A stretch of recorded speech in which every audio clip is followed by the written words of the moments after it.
Hello everyone, आप सबका स्वागत है हमारे यूट्यूब चैनल पे।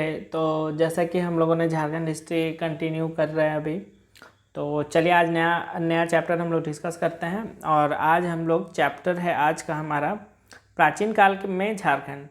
बेसिकली हम लोग देखेंगे कि जो प्राचीन काल थे उस समय झारखंड में किसका राज था, कैसी स्थिति थी, वहाँ पे किन किन लोगों ने आके यहाँ पे शासन किया, क्या क्या उनके शासन के तरीके थे, क्या क्या हमें साक्ष्य देखने को मिलते हैं।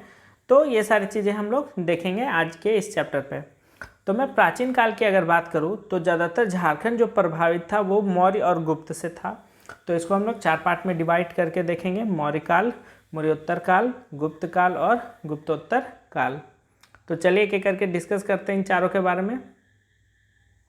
मौर्य काल, अगर मैं मौर्य काल की बात करूँ तो मौर्य काल में जो झारखंड का क्षेत्र था वो मार्ग के लिए फेमस था, यानी कि लोग दक्षिण भारत से उत्तर भारत का जो रास्ता बना हुआ था वो झारखंड से ही होकर गुजरता था। और भी बहुत सारी चीज़ें हम लोग एक एक करके डिस्कस करते हैं।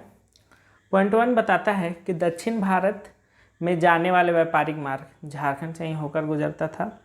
कौटिल्य के अर्थशास्त्र, जो कौटिल्य हैं उनके अर्थशास्त्र में झारखंड को कुकुट या कुकुट देश इंगित किया गया है, यानी झारखंड को उस बुक में कुकुट देश के नाम से पुकारा गया है। अगर मैं थर्ड पॉइंट की बात करूं तो सेना में प्रयोग हेतु झारखंड से हाथी मंगाया जाता था।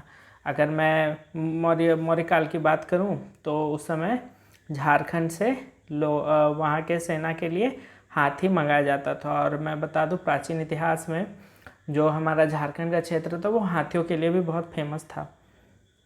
अशोक ने बौद्ध धर्म का प्रचार के लिए रक्षित नामक व्यक्ति को भेजा था झारखंड में, और झारखंड में एक भी अशोककालीन कला का विवरण प्राप्त नहीं हुआ है।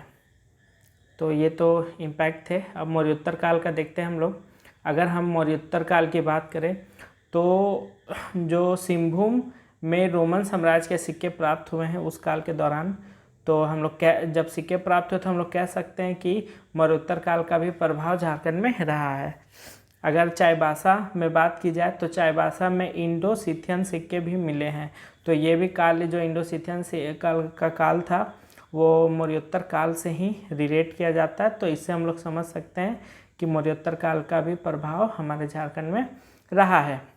अगर रांची में बात करूं तो रांची में कुषाण कालीन सिक्के भी प्राप्त हुए हैं। तो इन सारे चीज़ों से हमें पता चलता है कि झारखंड में प्राचीन काल में मौर्योत्तर काल का भी संबंध रहा होगा। चलिए 2 खत्म हो गया। देखिए चैप्टर बस शॉर्ट्स है, ज़्यादा हम लोग नहीं पढ़ेंगे, उतना ही पढ़ेंगे जो इम्पोर्टेंट है एग्ज़ाम की दृष्टि से, जहाँ से सवाल आ सकते हैं। तो ज़्यादा तामझाम करने की ज़रूरत नहीं है, बस मेन पॉइंट पढ़ेंगे, थोड़ा सा पढ़ेंगे, जितना मेन पॉइंट है उसको बस याद करेंगे, एग्ज़ाम के लिए उतना काफ़ी है। गुप्त काल की अगर मैं बात करूं तो झारखंड में गुप्त काल का भी बहुत ज़्यादा प्रभाव रहा था झारखंड में, और यहाँ से बहुत सारे प्रमाण भी हमें देखने को मिलते हैं। तो चलिए एक एक करके अच्छे से हम लोग डिस्कस करते हैं। पहला पॉइंट, भारतीय इतिहास पर गुप्त काल को स्वर्ण युग कहा जाता है डेफिनेटली। अगर हजारीबाग में मोहदी पहाड़ की बात की जाए तो हजारीबाग में मोहदी पहाड़ में गुप्तकालीन पत्थर को काट कर मंदिर बनाया गया है।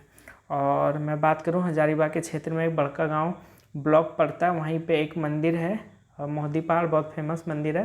तो वहाँ पे पत्थरों को काट कर छोटा छोटा मंदिर या गुफा जैसा बनाया गया है। और मैं बात करूं तो ये रिलेट किया जाता है गुप्त काल के दौरान से, उस समय ये मंदिर बना था। नेक्स्ट पॉइंट, और इस चित्र में आप यहाँ पे उस गुफा को देख सकते हैं, मैं यहाँ पे डाला हूँ, एक मिनट। ये जो चित्र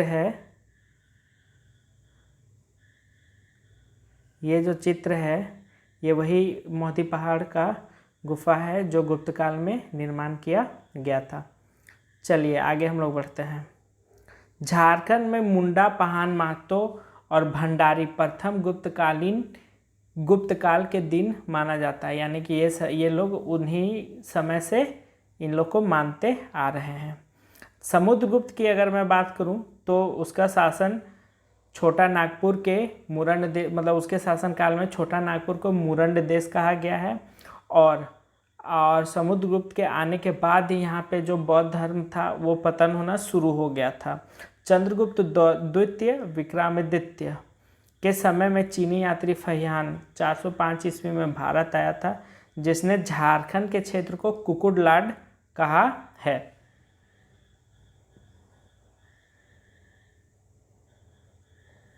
गुप्तकालीन अवशेष। मोहदी पहाड़, या मोदी होगा, मोदी हो गया है, मोदी जी का नाम आ गया इसमें। मोदी जी नहीं है, मोदी पहाड़ है जो अभी हम लोग देखें। मोहदी पहाड़ हजारीबाग पत्थरों को काटकर बनाए गए मंदिर हो गया है। थोड़ा सा देख लीजिएगा, यहाँ पे रहा है मंदिर जो अभी हम लोग पीछे डिस्कस किए थे। सतगावा कोडरमा मंदिरों का अवशेष मिला है गुप्तकालीन समय का। पिठोरिया रांची में पहाड़ी पर स्थित एक कुआं मिला है जो गुप्तकाल के समय का है। तो ये सारे अवशेष से पता चलता है कि हमारे प्राचीन काल में गुप्तकाल का भी प्रभाव रहा होगा। गुप्तोत्तर काल की देखते हैं हम लोग। तो पहला पॉइंट है कि शशांक का प्रभाव झारखंड में था। शशांक ने साम्राज्य को चलाने के लिए 2 राजधानियां स्थापित किए थे झारखंड में। और मैं बात करूं, पहला राजधानी उन्होंने बनाया था संथाल परगना का बड़ा बाजार और दूसरा दुलमी को। अगर मैं बात करूं, प्राचीन काल में प्रथम शासक थे जिन्होंने राजधानी झारखंड को बनाया था। शशांक ने शिव धर्म के अनुयायी थे और झारखंड में शिव मंदिर का निर्माण करवाया। बेनू सागर शिव मंदिर कचांग में स्थित है। तो ये सारे मंदिर का प्रमाण होता है, जिससे पता चलता है कि यहाँ पे गुप्तोत्तर काल का भी शासन रहा होगा। चलिए एक आखिरी पॉइंट हम लोग नोट कर लेते हैं। 13वीं सदी, साड़ी हो गया है, इसको सदी कर लीजिएगा। 13वीं सदी में उड़ीसा के राजा जयसिंह ने स्वयं को झारखंड का शासक घोषित कर दिया था। तो यही छोटा सा पॉइंट था आज का हिस्ट्री का।